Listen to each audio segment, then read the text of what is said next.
Bienvenue et merci d'être présent à cette conférence sur le thème, donc présentée par Atlantic, sur le thème de la rénovation et comment le vecteur R peut se positionner comme un acteur de la rénovation énergétique. Donc je suis Johnny Garatoni, donc le monsieur sur la photo. Alors, il y a des gens qui sont photogéniques et d'autres moins. Je vous laisse juger dans quelle catégorie il faut me ranger.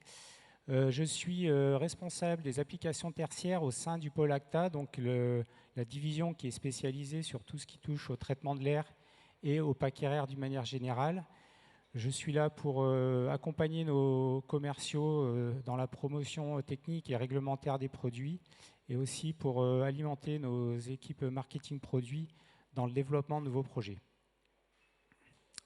Donc, je vous propose en 4 temps donc, quelques éléments de contexte pour donner un contexte réglementaire et global à la rénovation énergétique. Comment on décompose un projet de rénovation et quels sont les éléments qu'on regarde.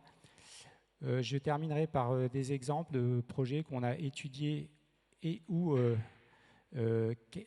calculés. Et puis, je me tiendrai à votre disposition pour quelques questions.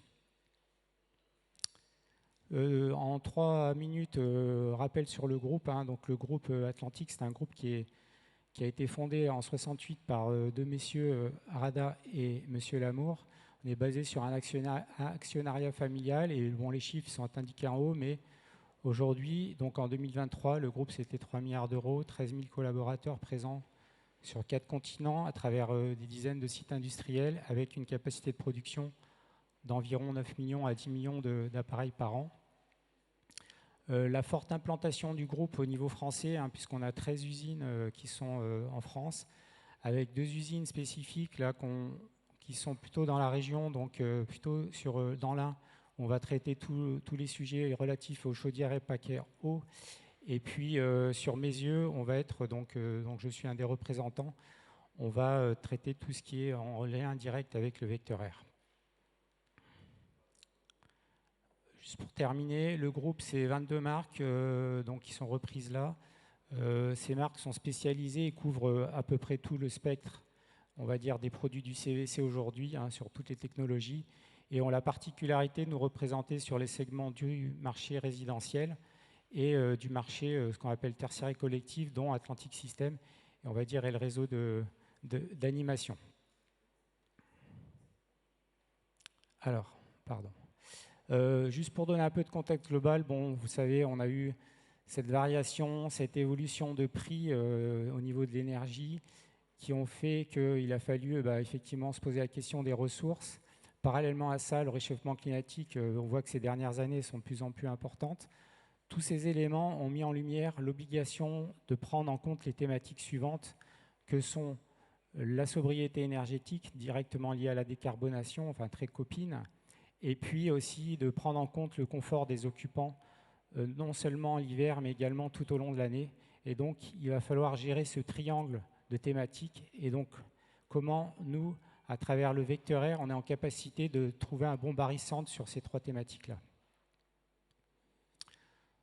Les 3 thématiques, elles sont de façon très schématique résumées sur ces textes-là qui encadrent ces 3 thématiques-là. Donc, vous avez, qui sont reprises, le décret BAX, qui a eu une évolution l'an dernier pour s'étendre jusqu'aux machines de 70 kW et plus, donc qui maintenant s'étend sur tous les projets, sur une grande partie des projets du tertiaire.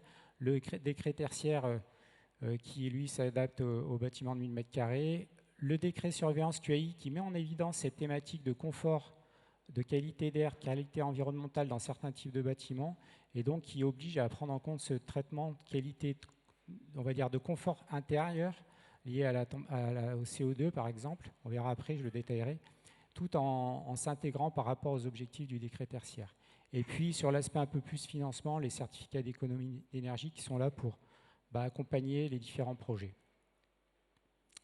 Donc en quelques mots, le décret tertiaire, l'objectif il est clair, c'est de voir comment on réduit de façon progressive sa consommation en énergie finale de certains bâtiments tertiaires, aussi bien pour le marché public que privé.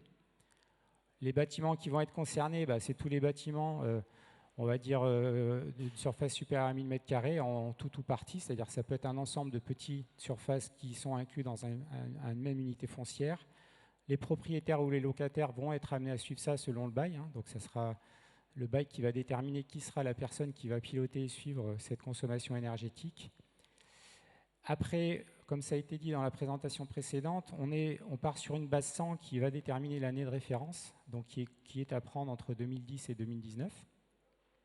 Et après, on a engagé dans une trajectoire qui va nous amener tous les 10 ans, donc une trajectoire en baisse en valeur relative, donc qui va nous dire, bah voilà, 2030, je vais faire du moins 40% par rapport à cette année de référence, pour arriver jusqu'à moins 60 en 2050. Donc ça, c'est vraiment, on est dans une obligation de résultat. Les moyens ne sont pas précisés, mais il faut aller sur cette trajectoire-là. Alors ça, c'est la variation en valeur relative. Il y a la possibilité d'être sur les bâtiments plus récents. On ne va pas demander à un bâtiment qui est construit aujourd'hui d'aller faire du moins 40, moins 50%. Donc il est quand même si c'est un bâtiment neuf qui est construit aujourd'hui, il sera concerné. Et lui, par contre, sera obligé de suivre des valeurs absolues qui sont fixées par décret tous les 10 ans. Donc là, on a eu les valeurs, on va dire, quasiment pour tous les bâtiments du tertiaire pour l'objectif 2030. Et ça, c'est ce qu'on appelle une variation en valeur absolue. Sur le décret BAX, c'est le renforcement, la volonté de mettre en place des systèmes d'automatisation sur les bâtiments du tertiaire. Donc, qu'est-ce qu'on entend par système d'automatisation? C'est un système des logiciels et des services qui vont permettre de prendre la main et de remonter de l'information sur tous les lots techniques qui sont décrits dans le décret BAX, hein, qui sont indiqués là. Hein. Vous voyez, principalement les éléments du CVC à travers chauffage, climatisation et ventilation, mais également les éléments relatifs à l'ECS, l'éclairage et potentiellement la production d'ENR, d'électricité sur site s'il y en a. Là, on a on va dire différents paramètres qui rentrent en ligne de compte. Ça va être soit le fait que vous soyez en neuf ou en existant, et puis après, selon la puissance qui est installée, vous allez avoir des calendriers. Donc on voit que pour le neuf, le processus est déjà engagé hein, selon la puissance de l'installation. Et à l'inverse, pour l'existant, ça arrive à partir du 1er janvier pour les installations de 290 kW et ça le sera en 2027 pour les installations de 70 kW. Donc on voit cette volonté à travers le décret tertiaire et le décret BAX d'aller vers de la réduction de consommation et aussi de la mise en place d'intelligence sur les systèmes. Sur la notion de confort, on a les décrets de surveillance QAI qui sont sortis, qui ont été mis à jour en fin 2022, qui fixent des règles pour surveiller la QAI dans certains établissements et d'évaluer les moyens d'aération. Alors, quels sont ces types d'établissements? On est principalement sur des ERP recevant du jeune public, donc on va parler plus principalement de bâtiments d'enseignement. Ça peut être aussi des centres pénitentiaires de jeunes adultes ou de jeunes ados. J'ai vraiment schématisé, hein, on va être sur l'obligation de faire tous les ans une lecture de CO2, de s'assurer d'un certain taux, de mettre en place des campagnes de mesure de polluants, hein, les principaux, formaldéhyde, COV, aux différentes phases ou différentes on va dire, étapes clés de la vie du bâtiment. Typiquement, je change des menuiseries, je change des choses, quel va être l'impact sur la qualité d'air de mon bâtiment? Et puis de s'assurer que tous les moyens d'aération sont fonctionnels et opérationnels au sein du bâtiment, ce qu'on appelle l'évaluation annuelle des moyens d'aération. Et ça change un peu la donne parce que sur le CO2, quand on était habitué depuis quelques années, on était habitué à fixer des débits réglementaires par personne et en disant on a une valeur haute à 1300 ppm, les nouveaux textes ils disent clairement que maintenant on est sur une obligation de résultat à faire en sorte que mes taux de concentration en CO2 se promènent entre 800, qui est jugé comme une qualité d'air très satisfaisante, et à l'inverse, si je dépasse 1500, là, je dois, entre guillemets, mettre en place un processus d'alerte pour mettre en place tous les systèmes de ventilation nécessaires pour que je ne dépasse pas cette valeur critique de 1500 ppm. On est en approche CO2. Hein. Voilà. Ça, c'était pour le contexte réglementaire. Donc voilà, c'était de façon très résumée, mais pour expliquer en quoi aujourd'hui le monde du tertiaire par quoi il est encadré au niveau réglementaire et les sujets qu'on doit suivre pour accompagner ces projets de rénovation. De façon un peu résumée aussi, quelle va être l'approche en rénovation tertiaire? Moi, j'ai découpé en 3 étapes. C'est vraiment la phase 1, comment je vais découvrir le besoin de mon client, quelles sont ses motivations, quel est son budget, petit point important. quelle va être sa consommation énergétique. Donc c'est important de savoir comment il consomme. Si on ne sait pas, on n'a pas conscience de la façon dont on consomme l'énergie, c'est très difficile de mettre en place des actions. Une fois qu'on a fait ce diagnostic-là, quelles sont les différentes solutions techniques que je peux vous proposer et donc qui seront en adéquation avec ses besoins déterminés. Et puis une fois que ces solutions sont posées, comment j'aide mon client à prendre la bonne décision. Donc là, il y a des facteurs qui vont se mettre en place. Ça va être effectivement, il faut que je lui donne de la vision sur les coûts, sur la maintenance, et puis la variable qui est souvent demandée, c'est le retour sur investissement, hein, combien ça prend de temps, et combien de... Voilà. Donc là, je vous donnerai des petits exemples de projets sur lesquels on a travaillé et fait des études et des réalisations. On parlait de la consommation, donc c'est basé sur des différentes sources, hein. Donc j'ai essayé de faire une petite synthèse de toutes ces sources, donc notamment à travers l'association ICO, Énergie Demain, qui avait fait un gros travail sur la région Rhône-Alpes, pour voir que c'est vraiment important, selon l'usage, de voir que les modes de consommation ne sont pas les mêmes, c'est des moyennes. Vous voyez typiquement que dans un bâtiment d'enseignement, on est plutôt autour des 70%, le CVC pèse 70%, quand ça va être plutôt 44% dans un hôtel. Et puis après, on a, donc c'est découpé CVC, donc c'est pour illustrer le poids du CVC. Puis après, l'électrique spécifique, tout ce qui va se brancher directement sur les prises, quel est son poids. On voit typiquement que la valeur n'est pas la même. Sur les bureaux, c'est très important, quand ça l'est beaucoup moins sur l'école. Et dans autres, on a tout le reste avec l'ECS qui est inclus dedans. Et on voit que là, notamment dans les hôtels, l'ECS prend son poids, puisqu'on considère que c'est entre 20 et 25% selon les applications et les régions. Donc une fois qu'on a ça, donc vous retenez qu'en moyenne aujourd'hui le CVC c'est à peu près 50% de la consommation énergétique. Donc on se dit oui, il y a quelque chose à faire, hein. On a vu qu'il y avait des objectifs de réduction qui étaient importants. On se dit le CVC, on doit le travailler. Si on ne travaille pas le CVC dans un projet de rénovation, on se prive d'une grosse marge de progression. Là j'ai pris l'exemple des bureaux, c'est de dire quels sont les leviers pour faire l'économie. J'en ai mis 3 dès qu'on va traiter l'équipement. Donc ça va être effectivement la mise en place de systèmes performants. Donc on verra ce que c'est. Donc vous voyez les consommations entre ce qui va traiter le chauffage, climatisation et potentiellement la ventilation. L'optimisation de pilotage, très importante. Et puis un parent pauvre qui est souvent négligé, c'est la diffusion et comment on va mettre en place des systèmes de diffusion optimisés dans une application où effectivement on a des réseaux gainés. Tout ça, bien évidemment, il y a un lien commun, c'est le ciment de tout ça, c'est le comportement vertueux des usagers, parce que si vous mettez tout ça en place, mais que derrière, les gens n'utilisent pas les produits, ne mettent pas les bonnes consignes, on n'a pas conscience de la façon dont ils consomment leur énergie, on n'atteindra pas les objectifs. Mais tout ça pour dire que si on travaille bien le CVC, on peut aller jusqu'à 25% d'économie en plus sur l'ensemble du bâtiment. Hein, pour rappel, l'échéance à 2030, c'est 40%. Donc tout ça pour dire qu'encore une fois, le lot CVC est un acteur qu'il faudra prendre en compte et le vecteureur en particulier agit sur, voyez, sur l'ensemble du lot puisqu'on peut traiter la ventilation et le chauffage et la climatisation. Quand on va parler de systèmes performants, donc forcément, moi je vais mettre en avant les solutions du vecteureur. On a effectivement les solutions de chauffage et de traitement du rafraîchissement l'été, donc à travers des systèmes de DRV. Hein, donc on a des systèmes à récupération d'énergie. On a la capacité de la réactivité, le confort toute saison qui peut être mis en avant. Et la capacité donc à avoir des coefficients de performance très importants.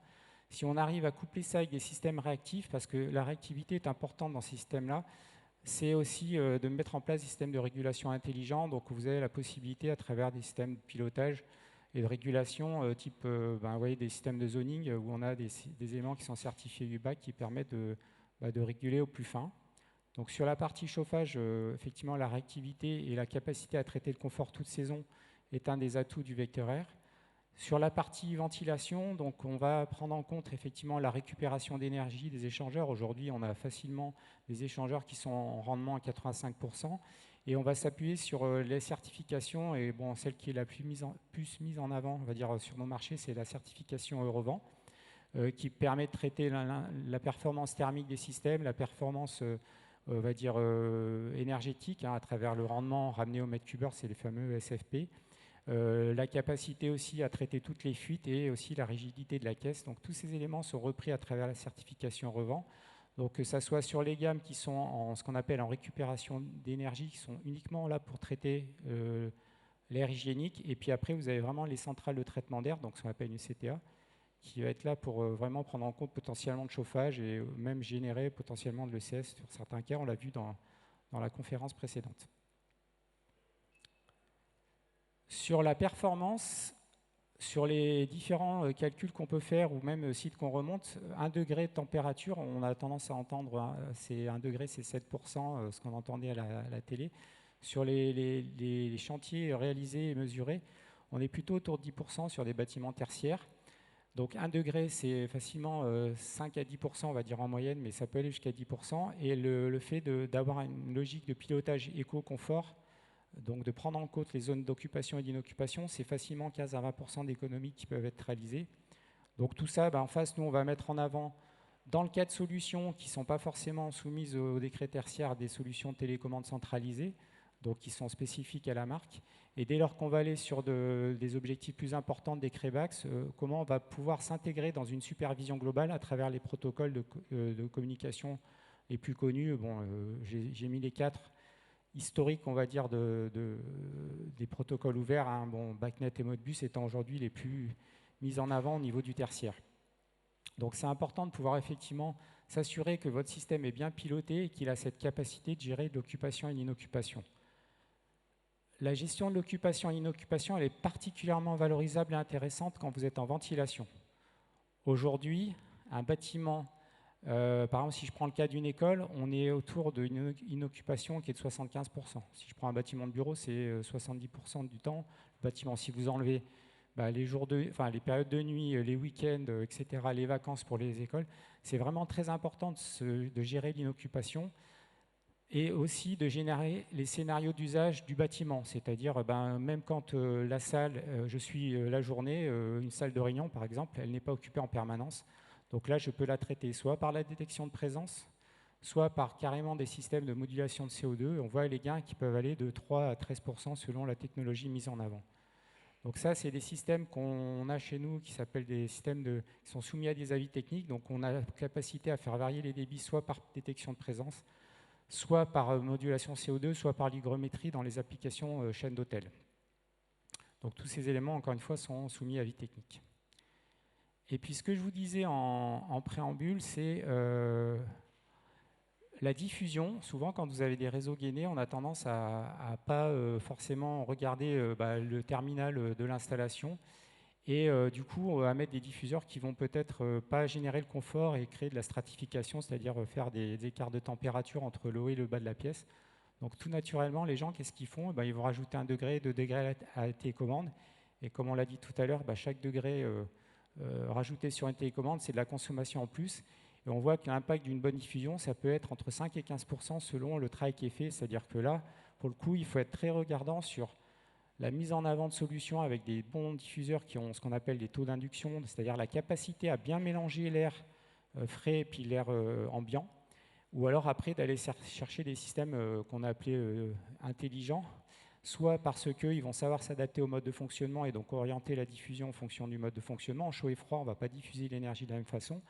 Soit qu'ils vont le faire en fonction du débit parce qu'on a derrière des systèmes modulants qui vont pouvoir s'adapter et donc vous proposer, donc vous assurer que les vitesses d'air aux sorties des diffuseurs seront toujours optimisées. Donc ça, c'est des solutions qui sont proposées on va dire, au niveau des catalogues sur la partie diffusion. Alors, je vous ai parlé de cas. Alors, c'est des cas qu'on a, pour certains, étudiés, d'autres réalisés. Donc, j'ai 4 cas à vous présenter. Donc, qui sont calés sur, par exemple, le premier sur des bureaux qui sont réalisés, qui est dans la région d'Alsace, donc dans le Bas-Rhin, donc région H1B, si on prend les critères de l'ARE 2020. Où là, on a remplacé des radiateurs électriques par une PAC RR et on a remplacé l'ensemble du système, puisque là, on a pu aussi prendre en compte la ventilation en remplaçant un système ancien simple flux par une centrale double flux. Là, le retour sur investissement calculé était de 7 ans. Si je prends le cas d'un lycée, là, on était dans la région bordelaise, là, 2300 m² de bâtiment. Là, pareil, on était sur des radiateurs électriques par une PAC RR. Là, retour sur investissement beaucoup plus rapide puisqu'on était sur un bâtiment avec des fortes hauteurs sous plafond et donc une consommation électrique qui était importante. Alors, j'ai mis les hypothèses là pour ceux qui voudront, mais on était effectivement sur un prix du kilowattheure élect de 25 centimes Pour le gaz, j'avais pris 12 centimes. Je crois qu'en ce moment, c'est un peu moins. Ça, c'était pour du remplacement ELEC par ELEC. Et sur des autres cas où j'ai pris un bâtiment de commerce, où là, on avait un hypermarché qui était basé sur des aérothermes gaz, où on l'a remplacé avec des packs RR. Là, on avait un retour sur investissement de 6 ans. On était sur un grand bâtiment, une surface de 10 000 m² dans la région parisienne. Et puis, plus proche de nous, un petit atelier de confection dans l'Ain, où là, pareil, on avait des aérothermes gaz qui étaient positionnés. Donc, on était plutôt sur le traitement de grand volume. Et on était sur un fonctionnement quasiment H24 et 7 jours sur 7, où là, la volonté était de traiter aussi bien le confort d'été que le confort d'hiver. Et donc, on est dans un chantier qui était sur l'Ain, et là, le retour sur investissement calculé, il était de 5 ans. Voilà, ça, c'était pour vous donner les ordres de grandeur. Voilà, j'ai terminé, donc je peux... Alors, je crois que le temps, parce que je vois qu'on me dit que c'est terminé, donc... je vais répondre à des questions s'il y en a, et sinon vous nous retrouvez sur le stand numéro 25. Je crois qu'on est tout au début du salon, donc vous pourrez venir nous voir pour parler de ça si vous souhaitez, si vous avez des questions. Voilà, je ne sais pas s'il y a des questions. Non? Bon, eh ben, on sera au stand numéro 25 si vous le souhaitez. Je vous remercie, je vous souhaite une belle journée.